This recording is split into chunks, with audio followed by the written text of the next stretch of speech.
ഞാൻ ഏറ്റവും കൂടുതൽ റെസ്പെക്ട് ചെയ്യുന്ന ഒരു കാര്യമാണ് വിദ്യ പഠിപ്പിച്ചു കൊടുക്കുക എന്നുള്ളത്.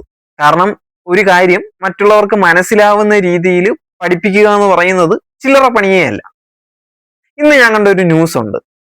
ഒരു അധ്യാപകൻ 5ാം ക്ലാസ്സിൽ പഠിക്കുന്ന ഒരു കുട്ടിയെ തല്ലിയിട്ട് ആ കുട്ടിയുടെ കയ്യിലെ എല്ല് പൊട്ടിപ്പോയി എന്നുള്ളത്. യവനെ പോലുള്ള മരവാഴകൾ ഈ ജോലി ചെയ്യുന്നത് തന്നെ സമൂഹത്തിന് വൻ ആപത്താണ്. ഇവൻ അത്രയ്ക്ക് ബോധം ഇല്ലേ എന്തോ ആ കുഞ്ഞിന്റെ കൈക്ക് എത്ര പവർ കാണുമെന്ന് മനസ്സിലാക്കാൻ തന്നെ. മനഃപൂർവ്വം ചെയ്തായിരിക്കൂല, അറിയാണ്ട് പറ്റിപ്പോയതായിരിക്കും. പക്ഷെ ചില തെറ്റുകൾക്ക് മാപ്പില്ല, തിരുത്താൻ പറ്റൂല. ആ കുഞ്ഞിന്റെ കാഴ്ചയാണ് പോയിട്ടുണ്ടായിരുന്നെങ്കിൽ എന്ത് ചെയ്തേനെ? ജീവിതം മൊത്തം കണ്ണിൽ കാഴ്ചയില്ലാണ്ട് നടക്കേണ്ടി വരൂലേ? യവനെ പോലുള്ളവർക്ക് വൻ ശിക്ഷ തന്നെ കൊടുക്കണം. അതായത് കുഞ്ഞുങ്ങളെ തല്ലാൻ പാടില്ല പാടില്ല എന്ന് സർക്കാരൊക്കെ എത്ര പറഞ്ഞാലും കേൾക്കൂല.